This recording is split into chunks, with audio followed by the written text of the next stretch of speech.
Love marriage ആണോ guys നിങ്ങൾ? അങ്ങനെയാണെങ്കിൽ കല്യാണത്തിന് മുമ്പുള്ള നിങ്ങളുടെ ഭർത്താവാണോ ഇപ്പം നിങ്ങളുടെ കൂടെ ഉള്ളത്? ഒരു അന്യന്റെ രൂപമാറ്റം ഉണ്ടായതുപോലെ നിങ്ങൾക്ക് തോന്നാറുണ്ടോ? കല്യാണത്തിന് മുന്നേ 24 മണിക്കൂർ വിളിച്ചോണ്ടിരുന്ന ആൾക്കാർക്ക് ഇപ്പൊ നമ്മുടെ ഫോൺ എടുക്കാൻ സമയം കാണത്തില്ല, തിരക്കായിരിക്കും. അല്ലെങ്കിൽ 24 മണിക്കൂർ അതും കുത്തിക്കൊണ്ടിരിക്കും. ഭാര്യയുടെ ഒരു കോൾ വന്ന് നോക്ക്, അന്നേരം ഇല്ലാത്ത പണികളെല്ലാം വരും.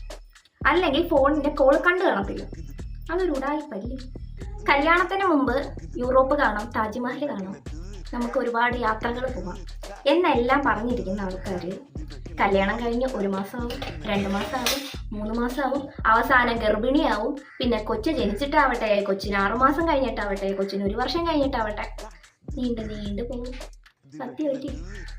അതുകൊണ്ട് ഈ ആണുങ്ങൾ പറയുന്ന വാക്ക് വിശ്വസിക്കരുത്. കല്യാണത്തിന് മുമ്പ് കുറച്ച് കാര്യങ്ങളെങ്കിലും തന്നെത്താൻ ചെയ്യുന്ന ഈ ടീംസിന് കല്യാണം കഴിഞ്ഞു കഴിഞ്ഞാൽ സ്വന്തം നിക്കർ പോലും എവിടെയാണെന്ന് അറിയത്തില്ല. ആ നിക്കർ വേണമെങ്കിൽ ഭാര്യ വേണം, മുണ്ട് വേണമെങ്കിൽ ഭാര്യ വേണം, ബ്രഷ് വേണമെങ്കിൽ ഭാര്യ വേണം, തോർത്തെടുത്ത് കൊടുക്കാൻ വേണം.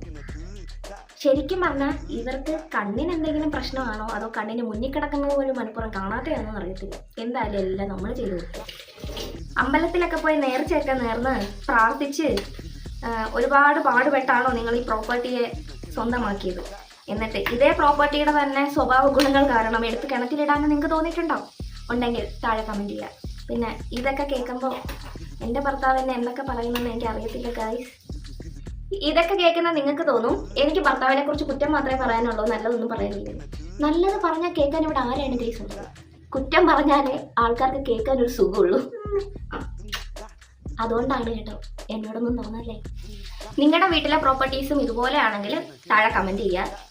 അതല്ല ഇതുപോലെ അല്ലെങ്കിൽ അതും കമൻറ്റ് ചെയ്യുക. അത് കണ്ടെങ്കിൽ ഉമ്മാർ പഠിക്കട്ടെ. അപ്പോൾ ശരി.